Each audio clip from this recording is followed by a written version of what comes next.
So, Dr. Yates, tell us about the plans to reopen to see patients in addition to seeing the emergencies.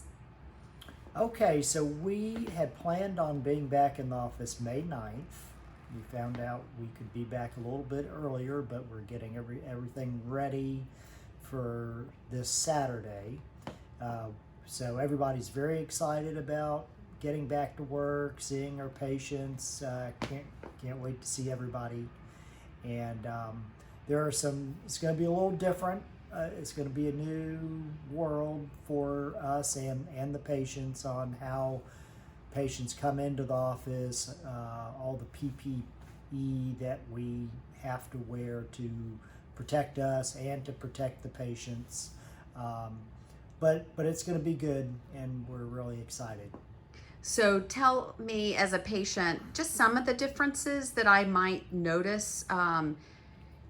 For instance, when I pull up in my car, will I just come on in to the office, or what will take place? Right, we're trying to keep people spread apart, the 6 foot distancing protocol, and to do that, we're going to have patients wait in their car until we're ready for them at their appointed time, at which time we'll come down and the patient will have already filled out a screening form online, or if not, they'll do it then. And we will take their temperature to ensure that they're not symptomatic with COVID, and then we will walk them up to the office and back into the operatory. So we are just trying to prevent people from being in close proximity to each other in the waiting room. And how will you all look different? Unfortunately, our pretty faces will be covered up more. We're going to have plexiglass on the countertops, even behind the desk. They might be wearing masks. We'll be gowned differently when we're doing actual treatment. We'll have face shields on with surgical masks or N95 masks. Some of the ladies might have bonnets on. So it'll look a little different, but it'll still be the same great care. And if I have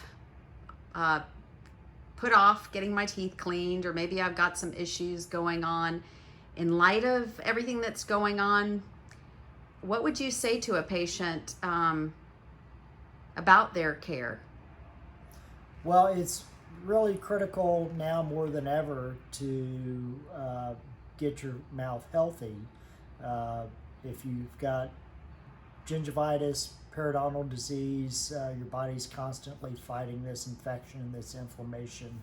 That just leaves you even more susceptible to contracting COVID, which is obviously the last thing we want. And the same thing teeth-wise. If you have cavities, that can lead to infections, inflammation, your immune response trying to fight these infections, which just makes you more susceptible to contracting the virus. Why did dental practices, why were they closed only to emergencies? To preserve the PPE, personal protection equipment for the frontline medical people that were fighting actual COVID cases. They didn't want the dental community using those supplies up. Now things have kind of caught back up. The cases are down, so we are now going to be using gowns, face shields. Some people use N95 masks, surgical masks, for treating patients in the office.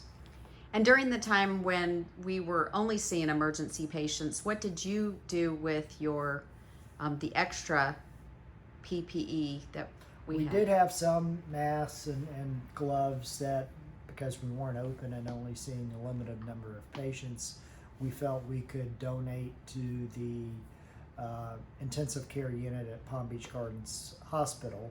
So we made a donation of, I think it was 500 masks and like 3,000 gloves to the intensive care unit, and they were very appreciative. And we took some goodies and snacks over there, which they really liked.